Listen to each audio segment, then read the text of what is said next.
They say the most important people in a building are the ones who hold the titles, the ones whose names are etched in gold on the top floor. But they are wrong. The most important people are the shadows.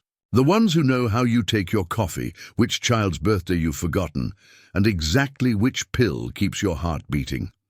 Clara Reed was a shadow. For 6 years, she had been the executive assistant to Marcus Sterling, the CEO of Sterling Global. Marcus was a man carved out of ice and ambition. He was brilliant, ruthless, and possessed a jawline that looked like it was designed to break hearts and win boardrooms. To the world, he was a titan. To Clara, he was a man who worked 20 hours a day and never once asked her how her weekend was. Clara didn't mind. She loved him from a distance that felt like the edge of a galaxy. She loved the way he focused when he was solving a crisis, and she even loved the sharp, impatient tone of his voice. But shadows aren't supposed to love the light. They are just supposed to follow it. It was a humid Thursday in July when the light finally flickered. Clara was standing by Marcus's desk, reviewing the merger files, when she noticed his hand shaking. A single drop of sweat rolled down his temple, even though the office was a crisp 68 degrees. "Mr. Sterling, are you all right?" she asked, her voice barely a whisper. Marcus didn't look up. He tried to stand, but his knees buckled. The glass of water on his desk shattered as he slumped forward, his face turning a terrifying shade of grey. The silence of the penthouse was broken by Clara's scream. In the weeks that followed, the empire began to tremble. The news leaked. Marcus Sterling was in end-stage renal failure. He needed a kidney, and he needed it now. Clara spent her nights in the hospital waiting room, watching as Marcus's powerful frame withered beneath white sheets. He had no siblings. His parents were gone. His friends were business associates who were already looking at his chair, wondering who would sit in it next. The hospital's transplant coordinator, a weary woman named Sarah, sat Clara down one evening. "He's at the top of the list, Clara, but his blood type is rare. Finding a match is like looking for a specific grain of sand in a desert." Clara didn't think. She didn't hesitate. "Test me." Sarah looked at her with pity. "Clara, you're his assistant. You don't owe him your life." Clara looked through the glass at the man who didn't even know her middle name. "He's the only world I have. Test me." 3 days later, the miracle happened. Or the tragedy, depending on who you asked. A perfect match. 6 out of 6 markers. A biological twin in every way that mattered for a transplant. Clara stared at the results in the quiet, sterile hallway. She could save him, but she knew Marcus.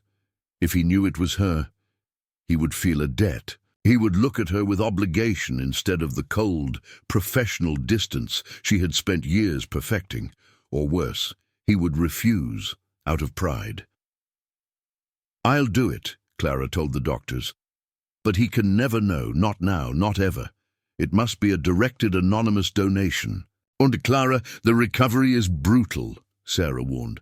"You'll be in pain for months. Who will take care of you?" Clara looked at her empty hands. "I'll manage. Just save him." The surgery took 6 hours. For Clara, it was a blur of anesthesia and the sharp, metallic scent of the operating room. When she woke up, the pain was unlike anything she had ever felt. It was a searing, deep ache in her side, as if a piece of her soul had been ripped out with the organ. But in the room next door, Marcus Sterling was breathing again. His skin was regaining its color. His heart was pumping through a kidney that carried Clara's DNA. Clara was discharged 3 days later. She went back to her small, lonely apartment. She had no one to help her out of bed, no one to bring her soup. She gripped her side and cried into her pillow, but she smiled, because the news report said Marcus Sterling was making a miraculous and speedy recovery. Clara only took 1 week off. She couldn't afford more, and she was terrified that if she stayed away too long, she would lose the only connection she had to him. On Monday morning, she walked into the office. Every step felt like a knife was twisting in her abdomen. She had wrapped her surgical bandage tight, hiding the fresh, angry red scar beneath her high-waisted skirt. She sat at her desk, her face pale, her movements slow and deliberate. The elevator dinged. Marcus walked out. He looked incredible. He looked like the titan he used to be, rejuvenated and full of a new, aggressive energy. He didn't see Clara's pain. He didn't see the way she winced when she reached for a file. "Clara," he barked, not even stopping at her desk. "Why isn't the Tokyo report on my desk? I've been back for an hour." Clara bit her lip, fighting back a wave of nausea. "I'm sorry, Mr. Sterling. I'm a bit behind. I'll have it in 10 minutes. Marcus stopped and turned. His eyes were cold, filled with the impatience of a man who had stared at death and won. "You took a week off while I was in the hospital, Clara. I expected you to use that time to get ahead, not to slack off." "I apologize, sir. It won't happen again." But it did. Throughout the day, Clara moved like a ghost. She was slow to get up from her chair. She dropped a stack of papers because the stretch pulled at her stitches. Marcus watched her with growing disdain. He was a man who prized efficiency above all else, and Clara, his once perfect machine, was malfunctioning. "Is there something wrong with you?" he asked late that afternoon, his voice sharp. "You're moving like you're 80 years old. You're distracted. You're lazy." "I'm just a little tired, Mr. Sterling. A minor health issue." Marcus scoffed, turning back to his monitor. "We all have health issues, Clara. I just survived a transplant. I don't have time for excuses." The week became a nightmare. The more Clara struggled with the physical toll of the donation, the more Marcus pushed her. He felt invincible, and he expected everyone around him to match his pace. By Friday, Clara was feverish. Her incision was throbbing, and her vision was beginning to blur. She was carrying a tray of coffee into the boardroom for a high-stakes meeting. Her hand trembled. The heat of the cups felt like they were burning through her skin. As she bent down to place the cups, a sharp, white-hot pain flared in her side. She gasped, her knees hitting the floor. The tray tilted. Coffee splashed across the pristine white marble and onto Marcus's expensive leather shoes. The boardroom went silent. Marcus stood up, his face a mask of absolute fury. He looked at his ruined shoes, then down at the woman trembling on the floor. "Get up," he said, his voice a low, dangerous growl. I'm so sorry, sir," Clara whispered, clutching her side, her eyes filled with tears of pain. "I've had enough, Clara. For years you were the one person I could rely on, but ever since I got better, you've become a liability." "Mr. Sterling, please, I just need a moment. You've had all the moments you're going to get. You're sluggish, you're incompetent, and frankly, you look like a mess." He leaned over the table, his eyes boring into hers. "Consider this your final notice. Actually, don't bother. Pack your things. You're fired."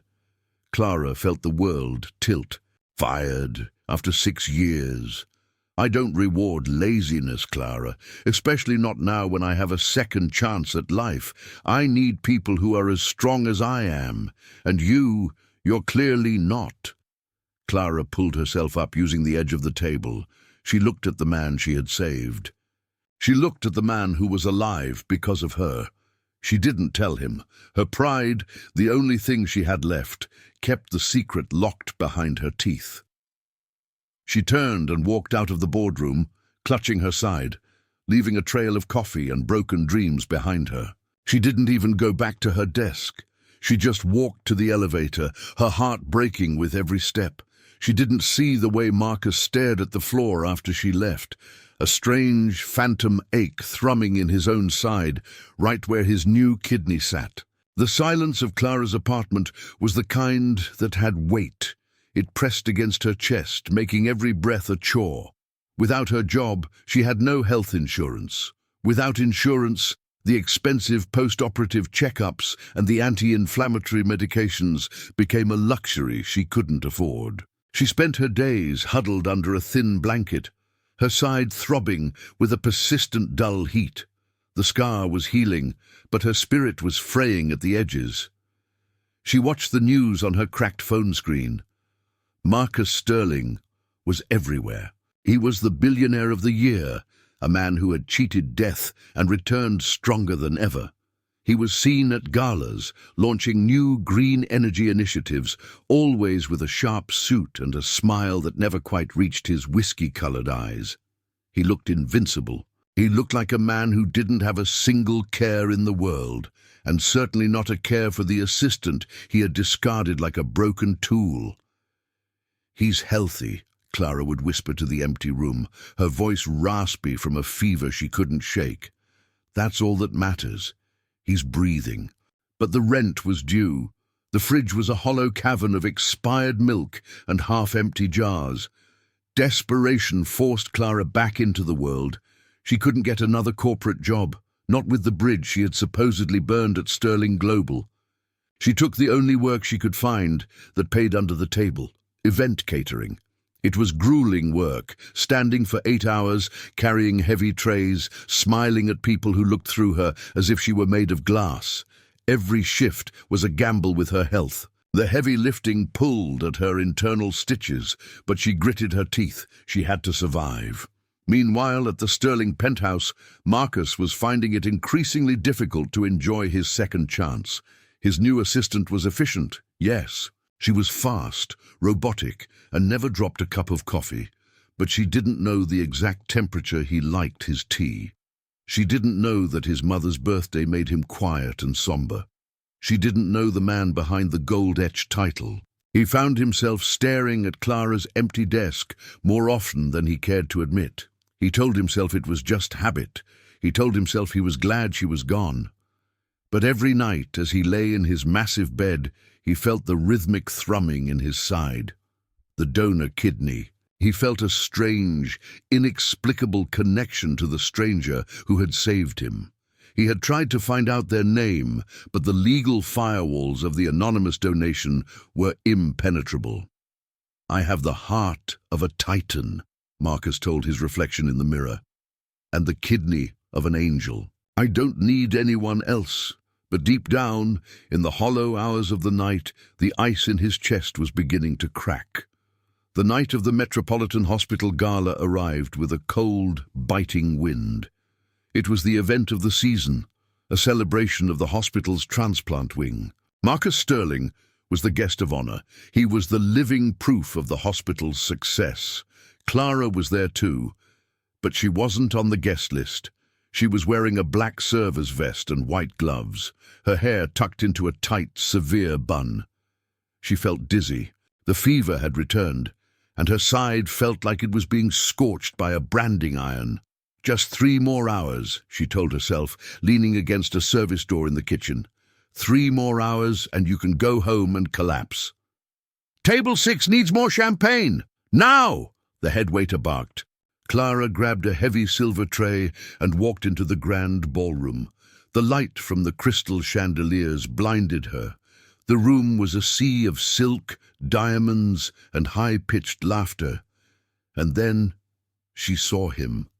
Marcus was standing at the center of a circle of admirers. He looked radiant. He looked like a king among men.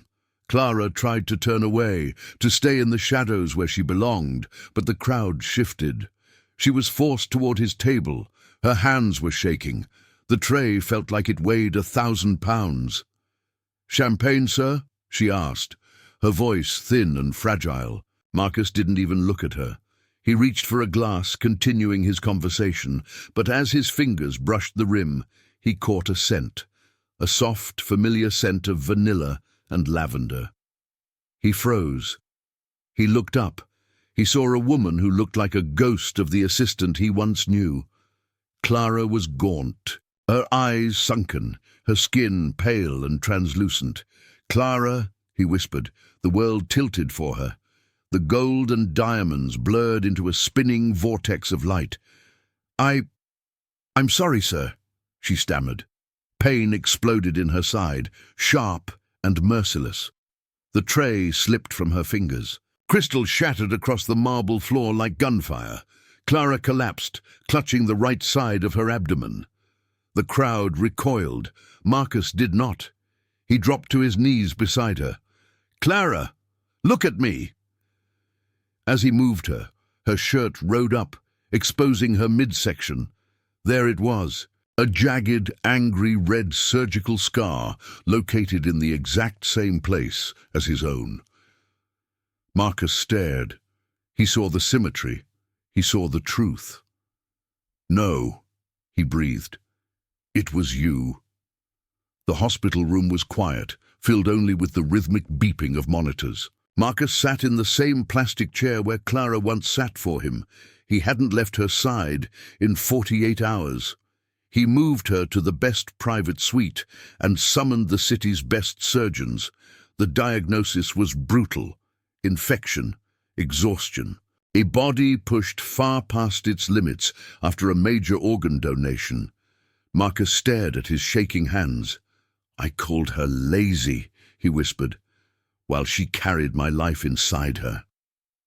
Clara's eyes fluttered open. She tried to hide beneath the blanket. "Don't," Marcus said softly. "I know." Tears slipped down her temple. "You weren't supposed to. I didn't want you to feel obligated." Marcus stood and bowed his head, pressing her hand to his forehead.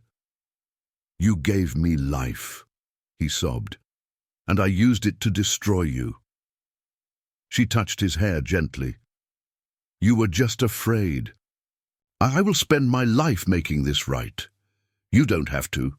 I do, because you weren't following my light. You were the light." The empire changed. The shadows became visible. Clara returned, not as an assistant, but as his partner. Months later, they stood together on the penthouse balcony.